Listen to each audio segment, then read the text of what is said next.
అదే తాతయ్య నేను చూసింది. ఏరా నీతి లేని కుక్క,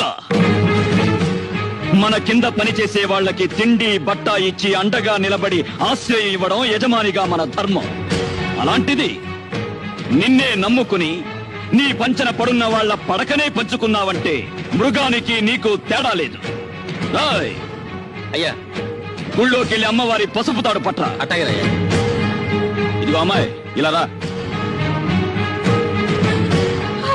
ఏ చేతులతో అయితే ఆ అమ్మాయి జీవితాన్ని నాశనం చేశావో అదే చేతులతో ఆ అమ్మాయి మెళ్ళో తాళి కట్టి కొత్త జీవితాన్ని ఇవ్వు. ఇదే ఈ పాపారాయుడు తీర్పు. పాపారాయుడు, నీ తీర్పు మార్చు.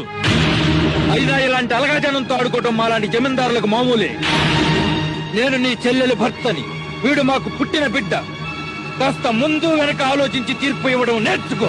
ఆపరా ఆపరా ఆపరా ఆపరా ఆపరా. అంతకు మించి ఒక్క మాట ఎక్కువ మాట్లాడితే నీ నాలుక చీరేస్తాను. నా కళ్ళలోకి సూటిగా చూసి మాట్లాడడానికి భయపడే నువ్వు నా తీర్పుకి ఎదురు చెప్తావా?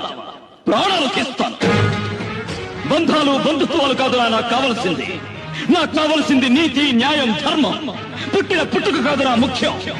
నాకు ముఖ్యం జరిగిన అన్యాయం, జరగాల్సిన న్యాయం. తీరా తాళి కట్టరా వెళ్ళి.